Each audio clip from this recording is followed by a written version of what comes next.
नवरात्रि में कन्या पूजन करते समय मत भूलना ये छोटी सी बात, वरना सब व्यर्थ। जय माता दी। दोस्तों, नवरात्रि में सबसे खास दिन होता है कन्या पूजन का। कहा जाता है 9 देवियों की पूजा तभी पूर्ण होती है जब हम कन्याओं को भोजन कराकर उनका आशीर्वाद लेते हैं। लेकिन आज मैं आपको एक ऐसा रहस्य बताने जा रहा हूं जो शायद आपने पहले कभी नहीं सुना होगा। अगर कन्या पूजन में ये छोटी सी गलती हो जाए तो सारी पूजा व्यर्थ हो सकती है। तो वीडियो को अंत तक जरूर देखना। शास्त्रों में कहा गया है, कन्यायाः पूजनम यत्र तत्र सर्वदेवताः स्थिता। यानी जहां कन्याओं की पूजा होती है वहां सभी देवी देवताओं का वास होता है। कन्या पूजन का अर्थ है मां दुर्गा के 9 रूपों को प्रसन्न करना। लेकिन अगर इसमें भूल हो गई तो समझो मां नाराज भी हो सकती हैं, और नाराज हुई देवी तो भक्ति का असर कम कर देती हैं। अब ध्यान से सुनिए वो छोटी सी बातें जिनका ध्यान नवरात्रि में कन्या पूजन करते समय जरूर रखना चाहिए। पहली बात, कन्याओं की उम्र। कन्या पूजन हमेशा 2 साल से 10 साल तक की बच्चियों का करना चाहिए, क्योंकि इन्हीं में मां दुर्गा के 9 रूपों का वास माना जाता है। दूसरी बात, पहले स्नान कराएं। भूल कर भी बिना स्नान कराए कन्या को आसन पर न बैठाएं। साफ कपड़े और पवित्रता जरूरी है। तीसरी बात, भोजन में लहसुन, प्याज या मांसाहार का प्रयोग न करें। मां को सादा सात्विक भोजन ही प्रिय है।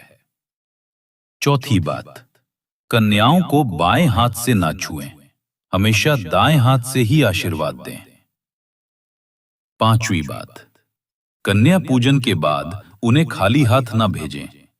भोजन कराकर जरूर दक्षिणा, फल या उपहार दें। छठी बात, कन्याओं को हमेशा विनम्रता से बुलाएं। कभी भी ऊंची आवाज या गुस्से से बात ना करें, वरना पूजा अधूरी हो जाती है। सातवीं और सबसे जरूरी बात, कन्याओं के चरण धोना मत भूलना, क्योंकि उनके चरणों में मां दुर्गा का वास माना गया है। अगर ये भूल गए तो सारा पूजन अधूरा रह जाएगा। मैं आपको एक छोटी सी घटना सुनाता हूं। एक गांव में हर साल नवरात्रि पर कन्या पूजन होता था। एक साल गांव के एक परिवार ने कन्या पूजन किया, लेकिन जल्दबाजी में बच्चियों के चरण धोना भूल गए। कुछ ही दिनों में उस परिवार को बड़ी आर्थिक हानि हुई। फिर जब पंडित जी से कारण पूछा गया तो उन्होंने कहा, तुम्हारी पूजा अधूरी रह गई थी। दोस्तों, ये कोई अंधविश्वास नहीं है, ये विश्वास है हमारे संस्कारों और शास्त्रों पर। इसलिए कन्या पूजन को हल्के में मत लो। तो दोस्तों, अब आप समझ गए होंगे, कन्या पूजन नवरात्रि का सबसे महत्वपूर्ण भाग है।